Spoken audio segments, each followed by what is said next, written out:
Welcome to another podcast episode. I'm on fire with these podcast episodes. So today's episode is going to be breaking down a little bit of the feminist movement because you guys were asking me what my thoughts were specifically on the feminist movement because I touch on it a little bit in different episodes.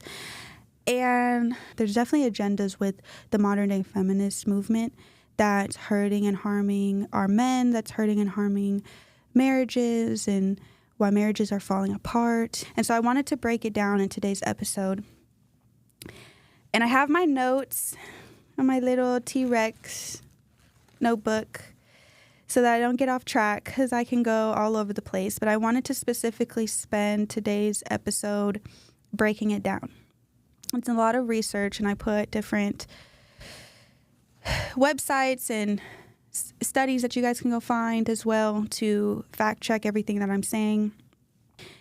Because one thing my husband has taught me is just don't take everybody's word for everything. Go do your own research. Go learn for yourself. One thing we can continuously do on social media is just listen to what everybody else is saying. And I think, especially from what I've experienced, is I was very much conditioned based off of just what everybody else was thinking and doing in society. And I sat back and asked myself, because I was like this hardcore feminist, I'm all for women's rights, I'm all for women's rights. And then I asked myself, what is feminism today? Because I've been very much conditioned by just the feminists in my family and social media to be conditioned to think a certain way. But now my marriage is like failing. When my marriage was failing, I was very much trying to go by what society was telling me to be as a woman. And so I wanted just to break down the feminist movement a little bit and talk about it and talk about how it's not very liberating. There's parts of the modern day feminist movement that's not actually liberating for women, but hurting and harming women. So the first wave of the feminist movement was in 1848 to 1920, and it was gaining basic human rights as a woman. And if it was 1848, I would be a feminist too. It was to have a bank account, to have a credit card, to be able to have property, to be able to vote. It was basic human rights. I would have been a feminist in 1848 as well. Another thing that real quick too, another thing that got me motivated to make this video today is because when I was researching what is a feminist today, there was a panel full of different women, like 14 different women, and they all had different definitions of what a feminist was. So I was like, what is a feminist? Everyone wants equality of the sexes. So you don't identify as feminist? It depends like what you define a feminist. If we're talking about like previously mentioned equal rights, then of course I don't think there's a single person who would not want equal rights between the sexes. But if we're talking about feminism today, where it's become so radicalized, then I don't want to be associated with that movement. So I'm definitely a feminist. I'm a libertarian feminist, which a lot of people think that there's a disjunct between libertarianism and feminism, but I actually think that they have the same goals. It's basically about getting the state out of people's lives and allowing them to live whatever life path is best for them as an individual, regardless of their sex or gender. I identify as a feminist. It was the lens through which I first started to explore my identity. And more than that, my identities as a young person, a woman of color, someone who experienced homelessness and poverty. And I think feminism is what you make it. And for me, it's very individualized. It's something that I've explored and is always growing for me. So I was like, what is a feminist, right? And everybody had different opinions and feelings towards it, and it was very, very confusing. Some of these rights for women actually are hurting women. Not only hurting women, but hurting our men. And now we're today angry at men. But some of this movement that I'm gonna break down contributed to the fall of men today.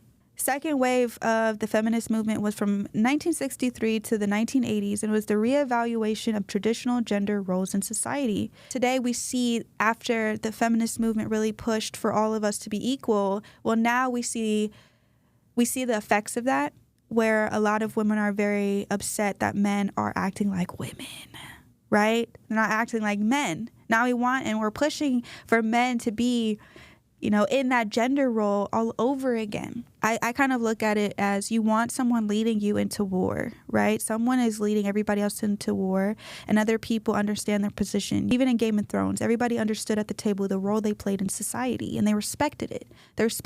They all were a value. Everybody meant something at the table. The king needs a right hand man. The king needs somebody to handle the finances. The king needs everybody that was sitting in that room for him even to be able to have order, for him to even be a king, right? So for a society to really function, we need everyone to play a role in it for it to. You guys can also find further research on the benefits of a hierarchy in social groups and how essential it is for the survival of the group. And those ranked in the higher position pose as a source of inspiration for the rest of the group. And even animals such as primates also have this dynamic in their group. And the leader tends to be chosen based off of size and higher testosterone levels. And the third wave is what I'm going to break down today. So in the 1990s, feminism was to express your sexuality. It was being able to have sex and be free from the guilt or shame. And I read this comment where this woman said, I have a lot of casual sex, but that doesn't mean that they will respect me anymore. The men still don't respect me.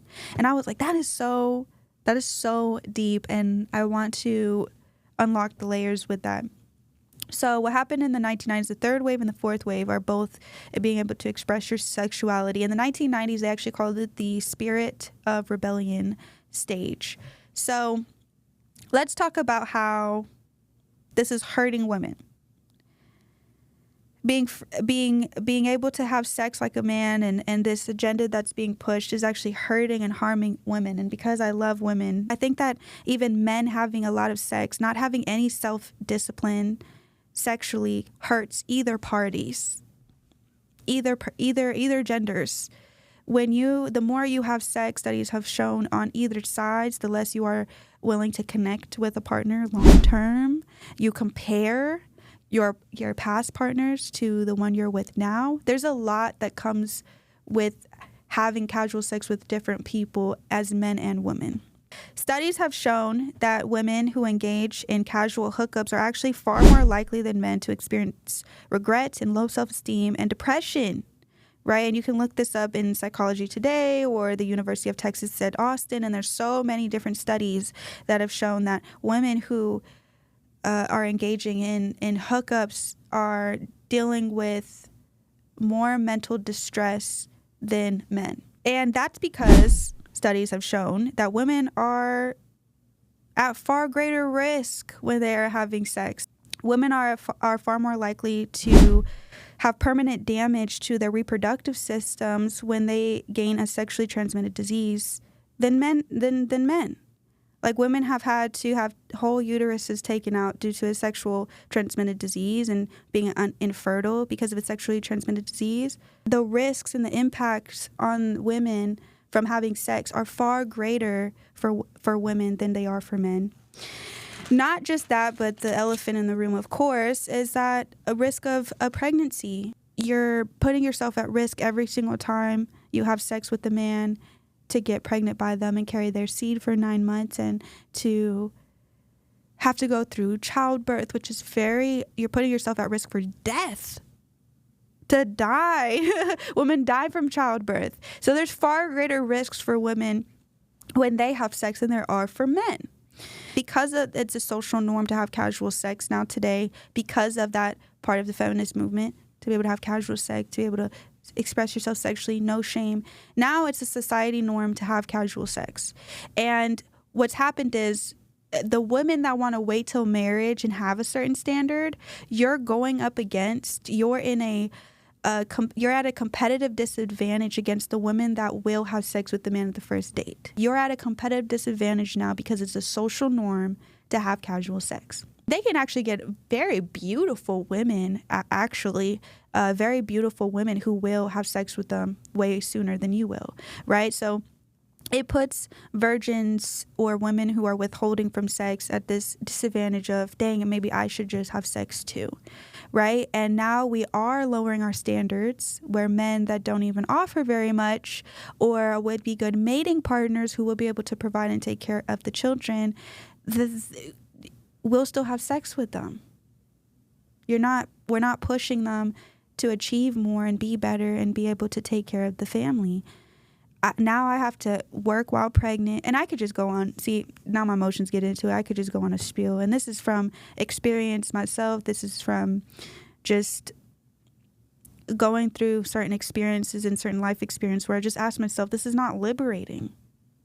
It's not liberating. I think our power really was in making men have to work very hard to obtain us, right? And what casual sex has actually done, and studies have shown, is it actually made men worse in how they view women.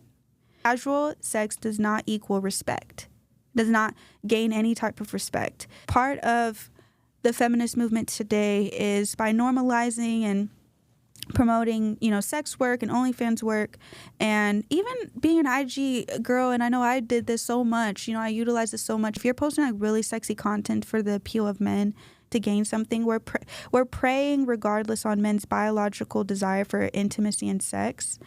And what that does is it's lowering men's sexual value in the marketplace. And I'm going to explain why. When we're doing OnlyFans and sex work, or just even the IG models that are making a whole bunch of money off of men's desire to want to have sex with you, it lowers men's sexual value in the marketplace.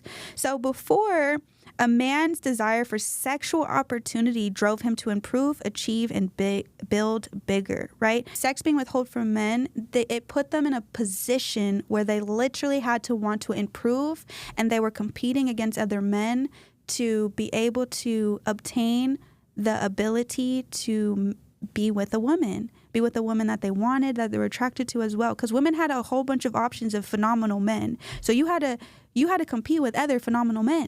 And now men have so much easy access to women, to be able to see women naked, to be able to masturbate to women, to be able to have sex with women on these dating apps. Like, they have easy access for sexual opportunity. So now that is gone, there's less motivation for men.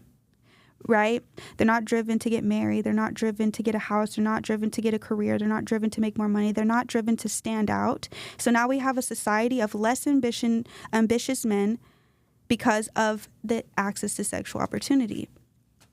This was crazy. This was humbling for myself. Like, now I am, because I was an IG girl who was posting her booty out and all this stuff, and I was making a lot of money off of men wanting to have sex with me. I was making a lot of money when I saw how easy it is to gain like a male's attention, and I could just make so much money off of that. I preyed on that too. It's men's biological desire, and I was looking up different studies. It's men's biological desire for sex, validation, and respect, because those is what's built empires and technologies and bridges and houses and so many things we have today. Their desire to want sex and validation and respect is what has built some of the greatest inventions today. 88% of the world's inventions were built by men. And it was their drive to want to be better. And it was by withholding sex is what drove them to want to be better. The lack of access to women, the lack of sex, and withholding sex was the motivating force to help men create, conquer, and grow. And increased, now going back to the first point, how did that increase their sexual value in the marketplace? It increased their sexual value because it was demonstrating to women that they are capable providers when they were creating and conquering and growing. It showed women that you are perfectly capable of taking care of these children and taking care of me, right? So all of it went full circle. And like I was saying earlier, too, I wrote down in my notes here, high quality woman, a woman like I listed in the previous episode where I demonstrated great qualities of a woman, of a wife. A high quality woman requires a lot of work. A lot of work. A woman who's going to be submissive, a woman who's going to be, she's going to come with great character and skills and self-respect, and she's going to, be this beautiful, gorgeous woman, carry herself internally and outwardly beautifully. it requires you to be, she's not going to just have any type of standard, right? It's going to require you to have a career. It's going to require you to be fit. It's going to require you to have skills like communication skills and be self-disciplined. It's going to require you to have emotional maturity. It's going to require you to be self-disciplined, have a lot of courage, bravery, leadership skills. It's going to require you to be a phenomenal man. And that takes time to develop. And it's too easy to gain women that have such a lower standard today. And so men settle for that. And women are settling too. We're all settling for us to be the lowest versions of ourselves. That's the crazy part.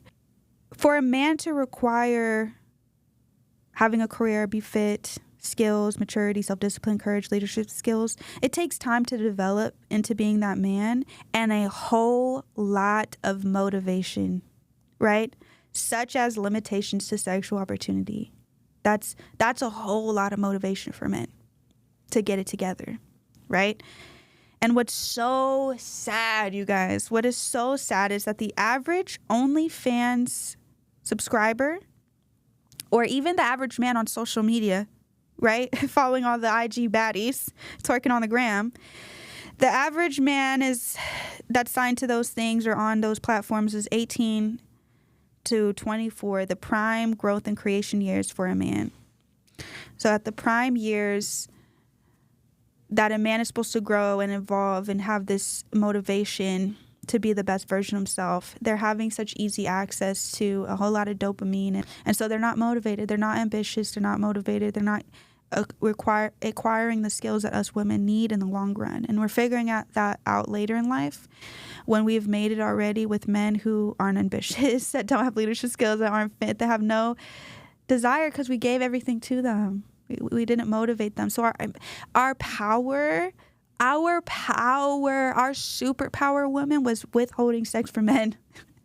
I know that's mind-boggling for me to say, and people can write in the comments like, really? That's so easy. That concept is so easy to wrap your mind around. But I thought that my sexual appeal, and I see women that say, oh, I have sex so good and I have sex so well, and that's what's motivating for a man. No! What's motivating for a man is that they have no idea what the heck you can do. They want to figure it out. Therefore, he has to meet a certain standard to ever obtain that from you. Wow, I'm shook. So the feminist movement has actually, that part of the feminist movement, and I can break down other waves of the feminist movement that is an agenda, and it's harming us as a whole. But I wanted to specifically talk about the sexual liberation part of it. Sexual liberation isn't liberating for women.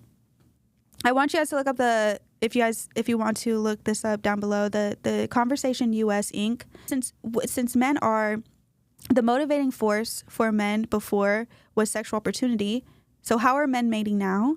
And it's by becoming feminists. Like, it's whatever women want us to do, right? Like, the driving force is women, right, for men. And so since women women are so attracted to feminists, like men that just like let women be in power, just following whatever women want. They just are following whatever women want to hear. That's how they're mating with us. So the study was done on male feminists. That again, it's all for sexual opportunity. Men that were reported to be feminists engaged in more sex than men that were not feminist. Isn't that crazy? It's a mating. They're just trying to mate. They did a study on men who claimed to be a feminist, and they only identified that socially, not in private settings.